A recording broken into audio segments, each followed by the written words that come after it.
E aí galera, tudo bem? Dr. Igor Padula de novo aqui, hoje num novo ambiente. Estávamos no processo de ampliar a clínica, em breve aí vocês vão conhecer essa nova unidade aí, que é do lado, na verdade, da nossa. E vamos para o assunto de hoje. Bom, vamos lá. Então, por que muitas pessoas têm dúvida nisso, né? Se a cárie, por que a cárie dá dor, ou se ela dá dor, se ela não dá. Então, primeiro a gente tem que entender um pouco como que a cárie é formada, por que a gente tem a doença cárie, né?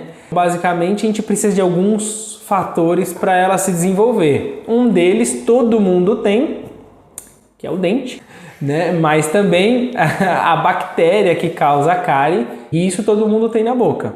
Mas não é porque a gente tem a bactéria que a gente vai desenvolver a doença. Então a gente precisa da bactéria, mas de uma dieta rica em açúcar. E quando a gente fala em açúcar é a sacarose. Então não só o doce, a bala, o chiclete, o chocolate, essas coisas, mas outros alimentos também contêm sacarose, como os carboidratos, né? Um arroz, um macarrão, por exemplo, eles contêm sacarose. E se a gente também, e aí um terceiro fator importante, não tiver uma boa higienização, né? Então escovação, fio dental, a gente somando todos esses fatores, a gente pode desenvolver a doença. Então, mais higienização, mais a bactéria, mais a sacarose e uma pitada ali de genética também ajuda bastante. Aí a gente tem a doença formada, certo?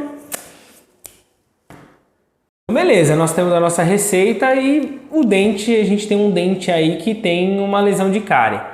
Sempre vai ter dor, né, quando a gente tem uma lesão dessa? Não, isso é um mito, não é porque eu tenho cárie que eu vou ter dor. E isso é muito importante a gente entender, porque normalmente a gente não acorda no dia e fala, putz, hoje eu vou no dentista, né? Então a gente normalmente procura o dentista quando a gente tem uma queixa, alguma coisa que incomoda a gente. E muitas vezes a gente espera alguma coisa incomodar para ir atrás, certo? E aí que mora o problema.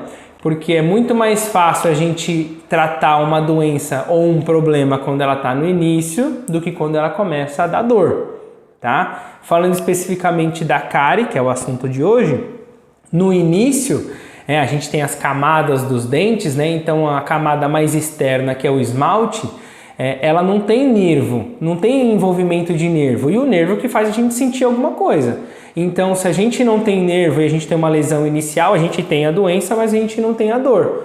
Uma doença inicial é muito mais simples, muito mais barato, muito mais fácil da gente tratar, tá? Se a gente esperar a gente ter dor, ou seja, uma cárie mais avançada, a gente corre o risco de ter tratamentos mais chatos, né? Então, uma lesão muito maior, uma restauração muito maior, né? Um risco de fratura daquele dente e até às vezes de ter que tratar um canal daquele dente ou fazer uma coroa naquele dente, porque a gente deixou aquilo evoluir demais. Mas por que então quando a gente está com cárie, normalmente a gente pode ter dor? E eu falo normalmente porque nem sempre a gente vai ter dor quando a gente tem cárie. Passando dessa primeira camada do esmalte, a gente entra na dentina, que aí é a segunda camada do dente. Dentro dessa camada, ela é mais mole, ela não é tão dura quanto o esmalte, e a gente tem prolongamentos do nervo. Então a gente tem a polpa do dente, que é onde é o canal, né? Onde a gente trata o canal, o nervinho está dentro dessa polpa,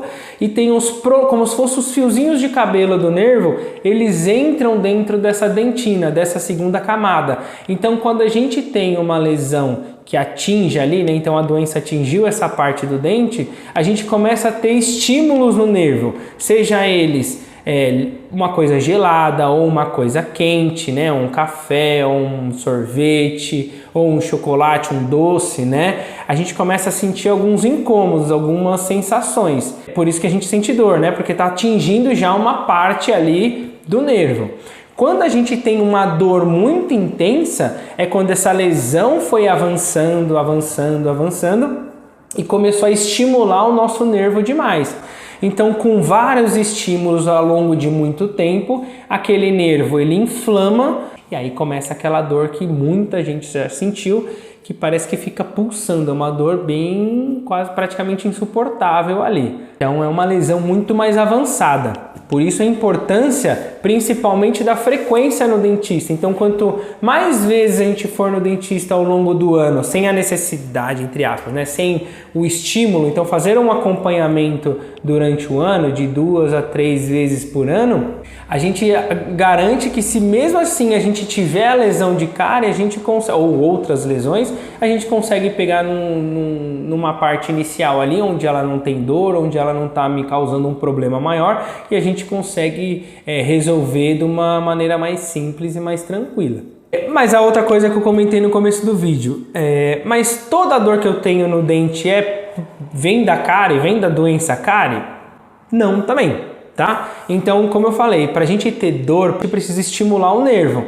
E não é só a doença cárie que estimula o nervo. Então, por exemplo, se eu tenho uma mordida que não está muito bem encaixada, os dentes não estão bem equilibrados na mordida, eu estou forçando, estou dando sobrecarga em cima daqueles dentes, então eu estou forçando eles demais e aquilo pode resultar numa dor, porque eu estou pressionando, eu estou sobrecarregando aquela região e, consequentemente, aquele nervo. Tá? As retrações gengivais, que são cada vez mais comuns hoje em dia, ela expõe aquela segunda camada, aquela dentina que eu falei, e como a dentina tem prolongamentos do nervo, a gente também pode ter uma dor ou um incômodo, uma lesão que a gente chama que é não cariosa, né? Então não é causada por cárie, é causada por outras coisas, um bruxismo, um apertamento ou até um mau posicionamento dos dentes, escovação forte, enfim.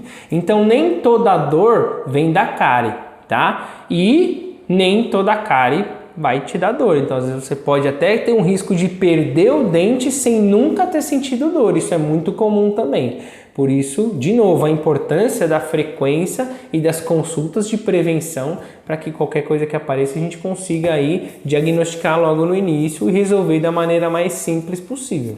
Então é isso aí, de uma maneira bem resumida, mas que fique mais fácil de entender o porquê da importância da prevenção e que nem tudo que acontece, né, na nossa boca é cárie, né, e nem sempre a gente vai ter dor para alguma coisa grave acontecer.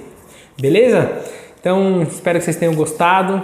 Curta aí o nosso vídeo, comente se você tiver alguma dúvida ou se tiver alguma sugestão de vídeos novos também. Sigam a gente nas redes sociais e até a próxima.